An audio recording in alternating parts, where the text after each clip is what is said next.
और इस वक्त की बड़ी खबर आपको बता दें, अरविंद केजरीवाल को राउज एवेन्यू कोर्ट से कोई राहत नहीं मिली है। अरविंद केजरीवाल को ईडी की रिमांड पे भेजा गया है 28 मार्च तक, यानी अरविंद केजरीवाल को 6 दिन की रिमांड ईडी के तहत मिली है। अब बड़ी खबर इस वक्त की, ईडी ने 10 दिन के रिमांड की मांग की थी, लेकिन कोर्ट ने ईडी को सिर्फ 6 दिन के रिमांड की ही इजाजत दी है। कल अरविंद केजरीवाल की गिरफ्तारी हुई थी, तब से लगातार ये सवाल उठ रहे थे कि क्या कोर्ट से अरविंद केजरीवाल को कोई राहत मिलेगी। आज दिन भर दलीलों का दौर चला। अरविंद केजरीवाल के वकीलों ने कई तरह की दलीलें दी कि ये सारा केस जो है मनगढ़ंत है, जबरदस्ती राजनीतिक प्रतिद्वंद्विता के पीछे अरविंद केजरीवाल को इस केस में फंसाया गया है, ये गिरफ्तारी संवैधानिक नहीं है। लेकिन बहरहाल तमाम दलीलें सुनने के बाद कोर्ट ने फैसला सुनाया। ठीक 8:30 बजे यह फैसला सामने आया है, जिसमें अरविंद केजरीवाल को 6 दिन की रिमांड पर भेजा गया है। 28 मार्च को दोपहर 2 बजे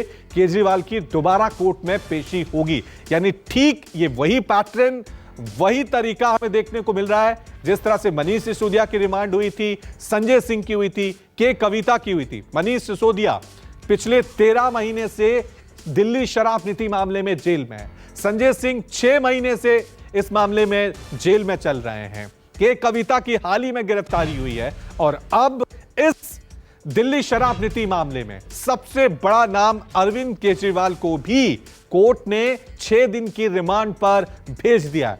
बड़े सवाल, क्योंकि अब अरविंद केजरीवाल 28 मार्च तक जेल में रहे तो दिल्ली सरकार कैसे चलेगी, इसको लेकर आम आदमी पार्टी क्या फैसला लेती है, देखने वाली बात होगी। सीधा रुख करते हैं मेरे सहयोगी राहुल प्रकाश का। राहुल, अरविंद केजरीवाल को कोई राहत नहीं मिली है और क्या कुछ कहा है कोर्ट ने इस पूरे फैसले में?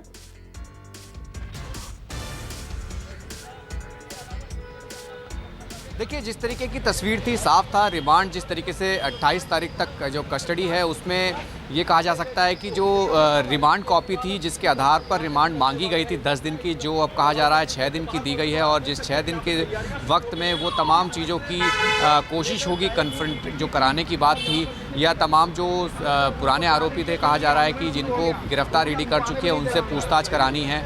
जो मनी ट्रेल यानी कहा जाए कि जो पैसे का जो कहा गया था, जो जिक्र था जिस तरीके से।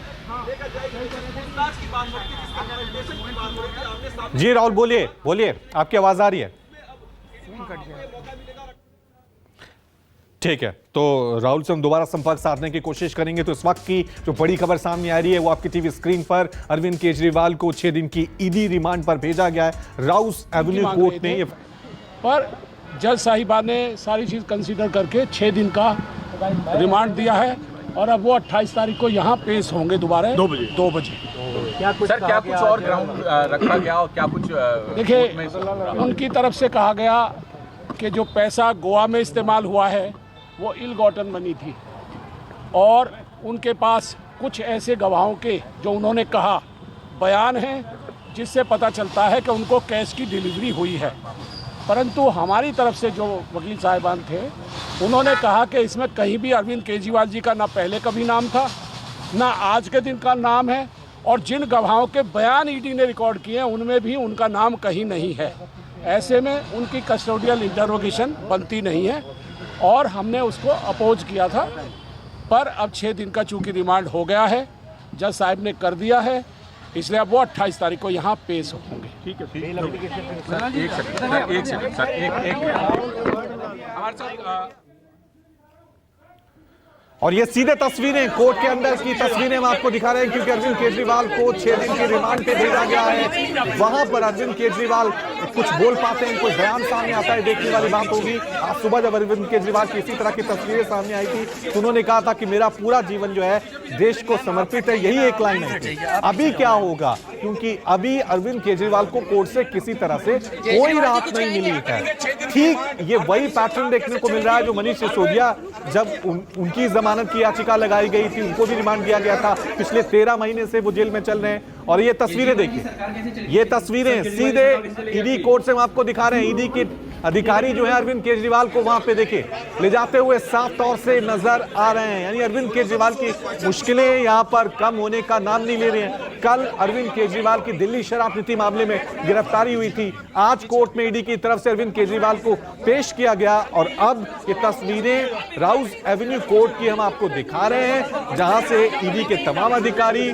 पुलिस के साथ, पुलिस की सुरक्षा के साथ अरविंद केजरीवाल को वहां से ले जाते हुए नजर आ रहे हैं। सुबह जब ये अधिकारी ले जा रहे थे तो अरविंद केजरीवाल का बयान भी सामने आया था, जिसमें अरविंद केजरीवाल ये कह रहे थे कि मेरा पूरा जीवन देश को समर्पित है। आम आदमी पार्टी की तरफ से ये मैसेज भी देने की कोशिश की जा रही है कि ये दिल्ली शराब नीति मामले में राजनीतिक प्रतिद्वंद्विता के पीछे, बदले की कार्रवाई के पीछे उन्हें फंसाने की कोशिश की जा रही है। ये दो तस्वीरें हम आपको दिखा रहे हैं आपके टीवी स्क्रीन पे। बाहर रैपिड एक्शन फोर्स जो है तैनात कर दी गई है, बाहर सुरक्षा जो है पूरी तरह से चाक चौबंद है। अंदर कोर्ट की तस्वीरें हम आपको दिखा रहे थे। सीधा रुख करते हैं मेरे सहयोगी राहुल प्रकाश का। ग्राउंड जीरो से सुबह से आप तक हर एक अपडेट, हर एक तस्वीर आप तक पहुंचा रहे हैं। राहुल, क्या हलचल, क्या अपडेट? इस देश में पीएमएलए एक ऐसा कानून है जिसके तहत बेल मिलना लगभग असंभव है।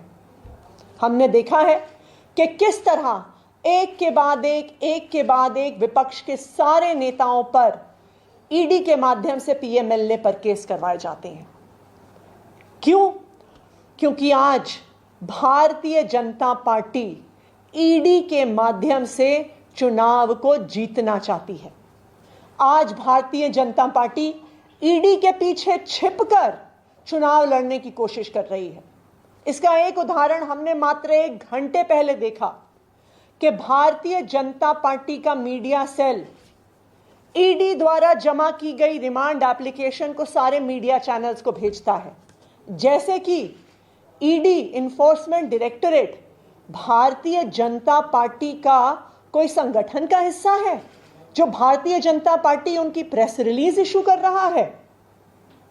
आज ये बिल्कुल साफ है कि ईडी पिछले 2 साल की इन्वेस्टिगेशन के बाद 1 रुपए का भी प्रोसीड्स ऑफ क्राइम नहीं ढूंढ पाई है।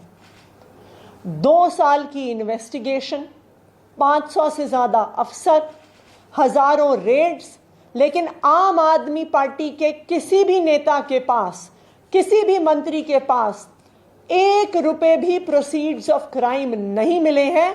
फिर भी आम आदमी पार्टी के नंबर 1 नेता, नंबर 2 नेता, नंबर 3 नेता, नंबर 4 नेता, सबको गिरफ्तार करके जेल में डाल दिया है।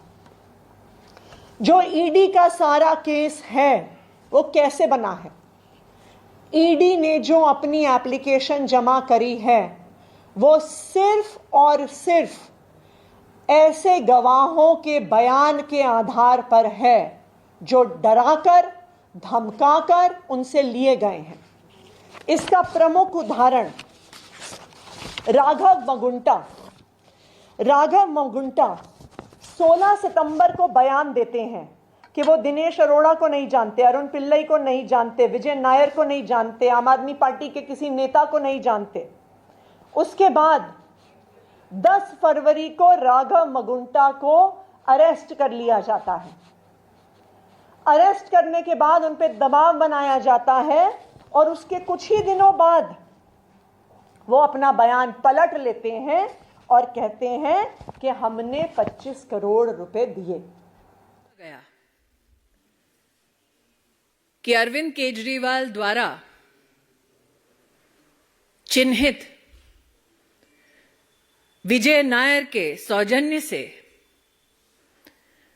कुछ विशिष्ट शराब कंपनियों ने बैठकर शराब की पॉलिसी बनाई, तो अरविंद केजरीवाल जी के किसी भी वकील ने इस तथ्य का खंडन नहीं किया। आज कोर्ट में कुछ बैंक ट्रांजैक्शंस का विशेष उल्लेख हुआ। एक बैंक ट्रांजैक्शन ऐसा जिसके अंतर्गत समीर महेंद्रू 1 करोड़ की राशि मेसर्स राधा इंडस्ट्रीज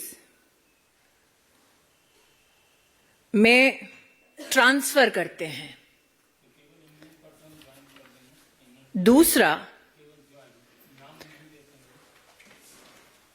कोर्ट में जो मीडिया की एजेंसीज के माध्यम से दस्तावेजों में ध्यान में आता है, विजय नायर को समीर महेंद्रू 2 से 4 करोड़ रुपया देते हैं। इसका भी अरविंद केजरीवाल ने खंडन नहीं किया, ना ही अपने आप को इससे दरकिनार किया। आज कोर्ट में सीबीआई और इंडियन पीनल कोड के अंतर्गत, पीएमएलए के अंतर्गत जितने केसेस दाखिल हुए थे और जो विविध कोर्ट्स के सम्मुख पेश हुए, उसके खिलाफ भी अरविंद केजरीवाल के लॉयर्स ने कोई स्पेसिफिक मंतव्य नहीं दिया। ऐसा अगर आप ऑनलाइन लीगल प्रोसीजर्स को रिपोर्ट करने वाली एंटिटीज का भी खाका पड़े तो ध्यान में आता है। केस के कुछ तथ्य हैं जो जानकारी में आता है कि आज कोर्ट के सम्मुख प्रस्तुत हुए। एक, कि 4/9/2020 दिल्ली सरकार एक एक्सपर्ट कमेटी बनाती है। उस कमेटी का बनना, ये ऑर्डर देने वाले, इशू करने वाले व्यक्ति का नाम है मनीष सिसोदिया। एक्सपर्ट कमेटी को चेयर करते हैं तब के एक्साइज कमिश्नर, और इस कमेटी ने 13/10/2020 अपनी रिपोर्ट सबमिट की, ऐसा जानकारी में आता है। एक्सपर्ट कमेटी की रिपोर्ट 31 दिसंबर 2020 में सार्वजनिक की जाती है और 14,671 फीडबैक्स आते हैं। ये सब अरविंद केजरीवाल जी की काउंसिल ऑफ मिनिस्टर्स में कैबिनेट मीटिंग में 5/2/2021 में प्रस्तुत होते हैं ताकि इसे एग्जामिन किया जाए। जो ग्रुप ऑफ मिनिस्टर्स बनता है उसमें 3 मुख्य लोग हैं, मनीष सिसोदिया, सत्येंद्र जैन, कैलाश गहलोत।